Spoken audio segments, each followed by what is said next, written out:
Buying real estate with no BH in the military can be a crazy but worthwhile experience. I've been buying real estate without BH while on active duty for about 2 years now, and I've spent over $500,000 between a couple properties, and I averaged nearly 40% annual cash on cash returns between them. If you're new here, my name is Levi, and today I'm going to explain how you can also profitably buy properties too, even without BH.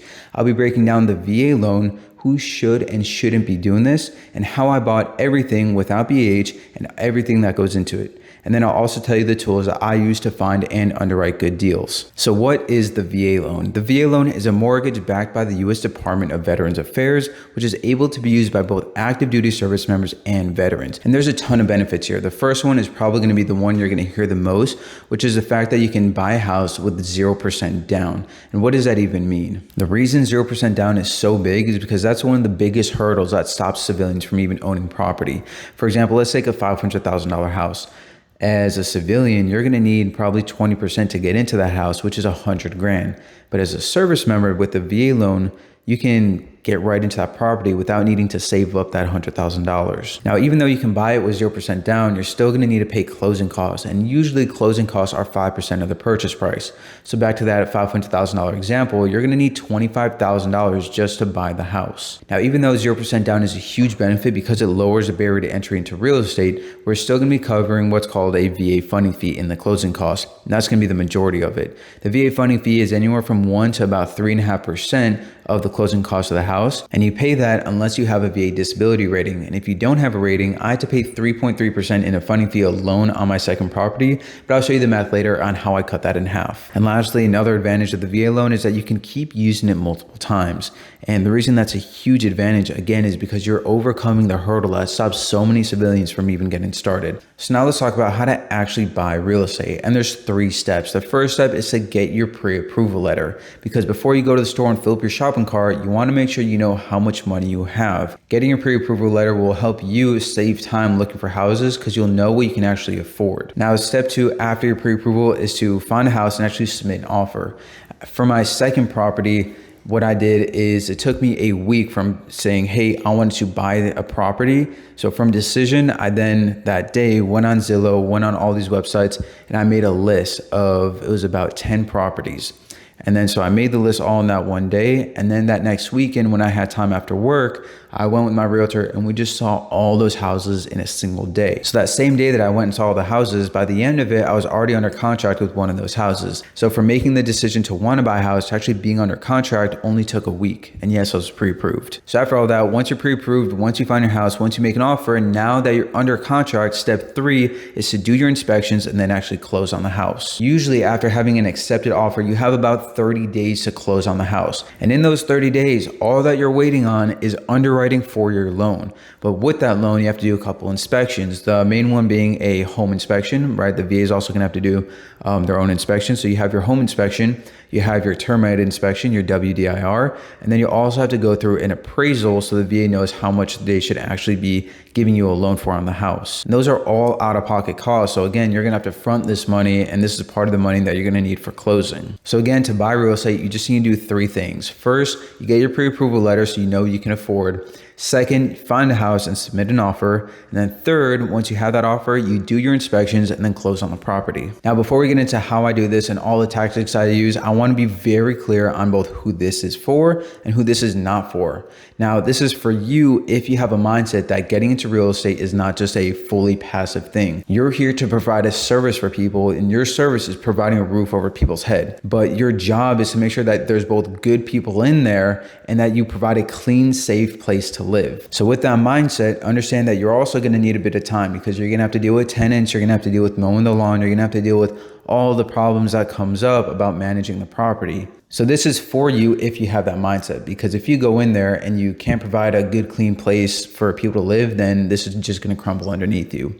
Now, another good thing that you're going to need to have, so this is for you if you have at least $20,000. And that's a minimum, because if you think about all the things you're going to need to pay for closing costs. You're going to need to pay maybe for furniture. You're going to need to pay for maybe your rehab. And then on top of all that, you're still going to need money for your personal regular emergency fund. Because even though you went and you just did a big thing about a house, you still have a car that could potentially break down. You still have family emergencies that could come up, or now you also have a whole nother liability that something could go wrong with the house. So you need to do all that, plus still have a good emergency fund. And what I found is that usually $20,000, you'll be tight at the end of it, but that's like about the minimum that I've seen actually people be successful with. And don't forget, in most houses, you're also gonna need to buy new appliances like a washer and dryer, and those aren't cheap. All right, now let's actually talk about how I buy properties with BH and how you can cash flow while still living in that house. Moving on from here, all this is gonna be a lot easier on the whiteboard, so let's head over there.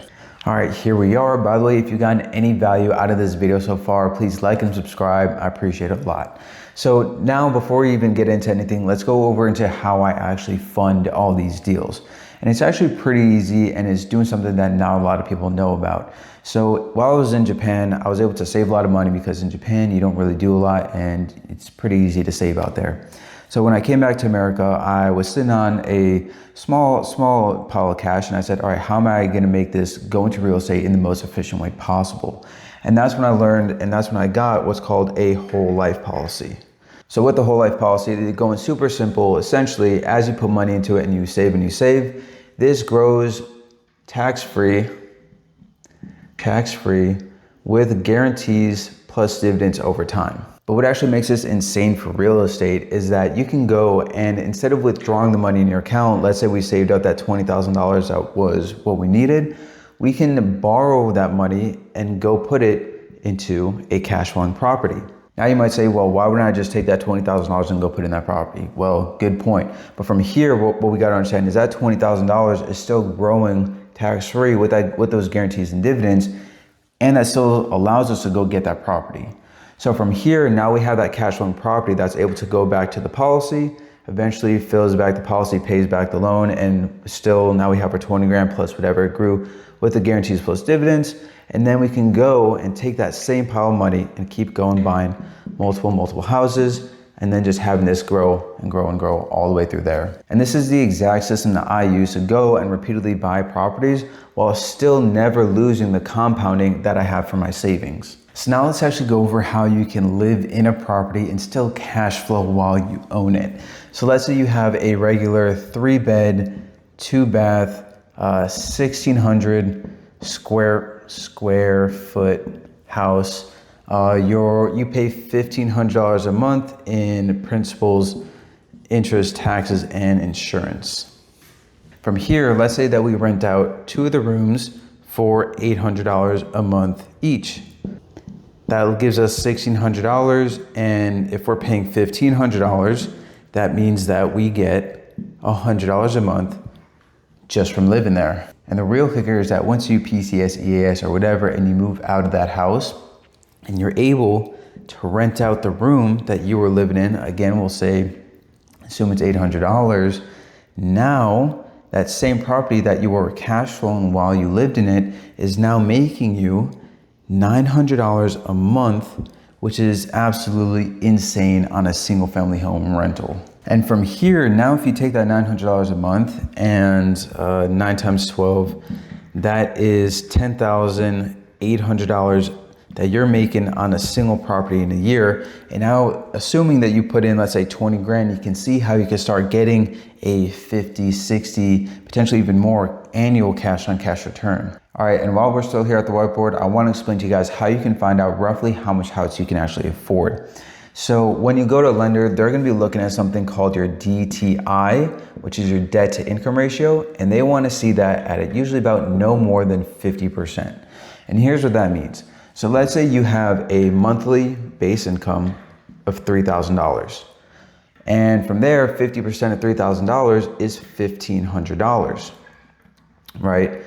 So that leaves us with $1,500 that you can afford between your principal, interest, taxes, and insurance. So everything that goes into your mortgage, no more than $1,500 worth of house. But what trips people up is that $1,500 is the maximum amount of debt that you can have in monthly payments based on that $3,000 a month base income. So if you have let me just erase this. If you have a $750 a month car payment, right, and you have that monthly debt, now Your debt to income ratio, or what you'd be left with, is only $750 a month that can be put towards the principal, interest, taxes, and insurance. And you can't really buy much house for only $750 a month. So before you actually go try to find a mortgage, first find your debt to income ratio to see how much house you can actually afford a month.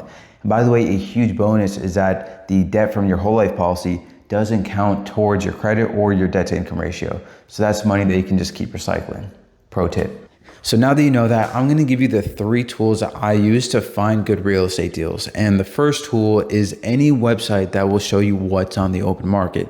So things like Zillow, Redfin, Homes.com, Realtor.com, all those are good. And the reason for that is because in today's market, you're still going to be able to find good deals in the open market because people aren't buying. So from there, you're going to go on one of those websites and sort by all the properties that you can afford, which you'll know because you have your pre-approval letter. From there, you're going to go on Google or use an Excel doc, and you're going to make a couple columns. You're going to have the address, you're going to have the square foot, the bedrooms, the bathrooms, and then another column for all the notes that is everything that you can visually see. Also, I want you to add the purchase price and also what you're going to offer. Now, the secret here is to look for properties that need only a little bit of fixing up, because if it's too busted, then it's going to be hard for the VA to actually approve that loan. But the real secret here is you want to find properties that have a lot of equity in them. And here's how you can find that. So if you go on Zillow or something and you scroll down, you can see when that property was last purchased. For example, let's say it was last bought in 2020. Right now we're in 2025, so 5 years ago. You see that they bought it for $80,000 and now it's listed on the market for $300,000. You look at the pictures and it's not so fixed up, so they probably didn't put too much work in it. They're just hoping that it appreciated another $220,000, which might have appreciated a bit, but maybe not that much. And so now from there, you're gonna know that your ability to negotiate, you have so much more room, because imagine if someone only bought a house a year ago and they're for some reason selling it that soon, and they bought it for $220,000 and it's on the market for $230,000. They're probably not going to have any wiggle room. If anything, they're going to be losing money because of all the selling costs. So what you see is what you're going to get there, unless they really take a hit.